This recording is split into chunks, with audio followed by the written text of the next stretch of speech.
Salut les passionnés, nous nous retrouvons aujourd'hui pour développer la pertinence du risque de change. Avant tout, nous souhaitons vous remercier pour tout votre soutien. Déjà 100 000 abonnés.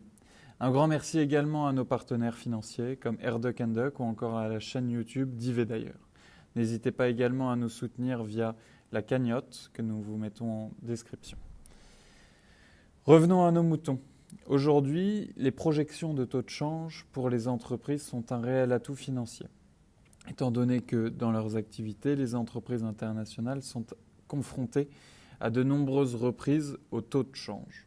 Ces projections permettent la prise de décision de ces entreprises qui reçoivent et payent en utilisant différentes monnaies. Celles-ci doivent ainsi trouver le moment où le taux de change est le plus intéressant pour elles dans les périodes données. En ce qui concerne le domaine bancaire, lorsque les entreprises empruntent sur du court terme, celles-ci choisissent une monnaie avec des taux d'intérêt relativement faibles et une tendance à la dépression. Dans le cas contraire, il arrive que les entreprises aient des excédents de trésorerie. Ces entreprises peuvent ainsi faire des dépôts dans les devises pour lesquelles les taux d'intérêt sont les plus élevés, soit les plus rémunérateurs et avec des tendances à l'appréciation afin de récupérer des intéressements au change par la suite. Lorsqu'une société mère décide d'implanter l'une de ses filiales dans un pays qui possède sa propre monnaie, celle-ci doit veiller à ses flux de trésorerie pour ses investissements et en avoir une claire estimation afin de ne pas perdre au change par la suite. Toujours dans le cas d'une multinationale exerçant à l'étranger par l'intermédiaire d'une filiale, celle-ci doit veiller à la reconversion de leurs bénéfices dans la devise qui n'est pas étrangère à la société mère. Ainsi, il est plus intéressant pour la société mère d'échanger sa monnaie étrangère dans la monnaie locale de son siège social, lorsque la valeur de la monnaie étrangère est plus forte que sa monnaie domestique. La nécessité pour les entreprises d'établir des projections précises des taux de change est maintenant évidente. Néanmoins, certains taux de change restent fixes sur certains marchés, ce qui permet ainsi plus de visibilité pour les entreprises. Je laisse maintenant la main à Baptiste qui vous parlera des techniques de prévision. Eh bien, merci beaucoup Gabin pour ces explications. Je vais à partir de maintenant prendre la main afin de vous présenter les différents types de techniques de prévision. Donc, nous en avons recensé 4. Alors, la première, ce sont les prévisions techniques, suivies des prévisions fondamentales. Nous avons aussi les prévisions basées sur le marché, ainsi que les prévisions mixtes. Je vais d'abord m'intéresser à la prévision technique ainsi qu'à la prévision fondamentale. Donc commençons par la prévision technique qui est un type de prévision qui va s'appuyer sur des données historiques et l'analyse statistique afin de prédire les tendances et les modèles futurs. Et donc elle repose sur l'idée en fait que les données historiques relatives au prix et au volume peuvent révéler des schémas et des tendances qui peuvent donc être utilisées pour prévoir les prix et les mouvements du marché à l'avenir. Et ces prévisions techniques sont souvent utilisées sur les marchés financiers, mais elles peuvent également être appliquées à d'autres domaines tels que l'ingénierie, la fabrication et la logistique. Pour ce qui est de la prévision fondamentale, quant à elle, c'est un type de prévision qui va s'appuyer sur les données économiques et financières pour prédire les tendances futures. Et elle utilise des indicateurs économiques et financiers tels que les taux d'intérêt, l'inflation et le PIB afin de prédire le comportement futur du marché. Son objectif finalement est d'identifier les facteurs qui vont être susceptibles d'influencer les tendances futures du marché et de prendre des décisions d'investissement en connaissance de cause. Et ces prévisions fondamentales sont largement utilisées dans le domaine de la finance et de l'investissement, mais nous allons aussi pouvoir les retrouver dans d'autres domaines comme la gestion de chaînes d'approvisionnement par exemple. Cependant, ces deux techniques ont des limites. Donc, par exemple, si nous prenons la prévision technique, ces limites, nous retrouvons son champ d'application qui est limité. Donc, elles vont s'appuyer uniquement, si vous voulez, sur des données passées relatives au prix et au volume, qui peuvent donc ne pas contenir toutes les informations pertinentes sur le mouvement futur du marché.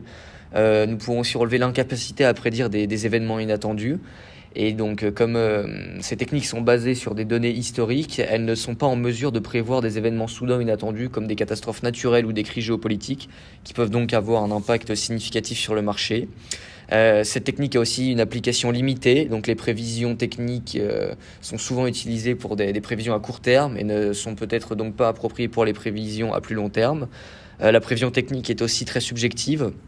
Elle repose sur l'interprétation des données et différents analystes finalement peuvent interpréter la même donnée mais de façon différente, ce qui va conduire à des incohérences.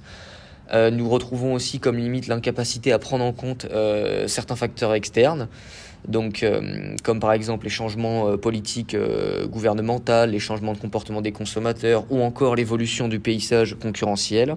Et enfin, pour une dernière limite à la prévision technique, il y a la dépendance excessive à l'égard des données historiques.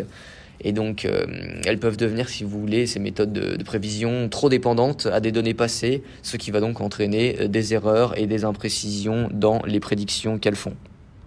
En ce qui concerne les limitations pour la prévision fondamentale, alors une des premières limites relevées est son manque de prévisibilité. Donc, sachant que le comportement des indicateurs économiques et financiers n'est pas toujours prévisible, surtout à court terme, cela peut donc entraîner des changements inattendus dans les tendances du marché et rendre difficile une prévision précise du comportement futur. Une des autres limites intéressantes est aussi la qualité et la disponibilité des données. Donc, sachant que les données économiques et financières utilisées dans ces prévisions fondamentales ne sont pas toujours précises ou fiables, cela peut entraîner certaines erreurs. Et de plus, l'accès à des données fiables et pertinentes n'est pas toujours possible ou il est difficile. Et cela peut donc aussi contribuer à la limitation de la précision de ces prévisions.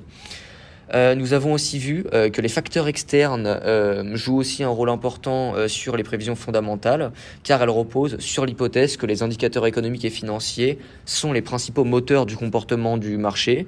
Et du coup, les facteurs externes tels que les événements politiques, les avancées technologiques ou les changements sociaux, qui peuvent également avoir un impact significatif sur ces tendances, ne sont pas pris en compte dans ce type de prévision.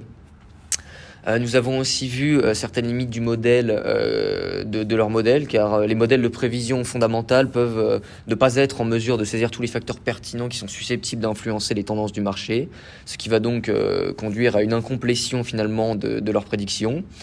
Le préjugé humain aussi, donc sachant que ces prévisions fondamentales reposent sur des jugements et des interprétations subjectives, comme pour la prévision technique, elles peuvent être influencées par des préjugés ou des opinions personnelles, ce qui peut donc conduire à des prévisions inexactes si le jugement du prévisionniste est obscurci finalement par des croyances ou des attentes personnelles.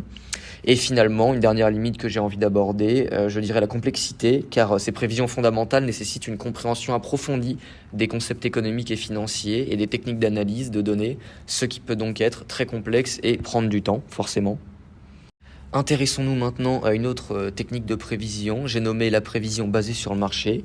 Donc il faut savoir que le processus d'élaboration de prévision à partir d'indicateurs de marché, qui est donc connu sous le nom de prévision basée sur le marché, est aussi généralement basé sur le taux au comptant ou le taux à terme. Donc laissez-moi vous expliquer de quoi il s'agit. Le taux au comptant et le taux à terme sont deux taux de change différents utilisés sur le marché des changes. Et la principale différence entre ces deux taux est finalement le moment où l'échange de devises a lieu. Donc le taux comptant est le taux de change actuel pour une livraison immédiate, tandis que le taux à terme est le taux de change pour une date de livraison future. Et donc voilà, en ce qui concerne un autre type de technique de prévision, nous avons la prévision mixte. Donc cette technique de prévision mixte ou alors hybride, mais nous l'appelons plus souvent mixte, sont finalement une combinaison de différentes méthodes de prévision qui sont finalement utilisées ensemble pour générer une prévision plus précise.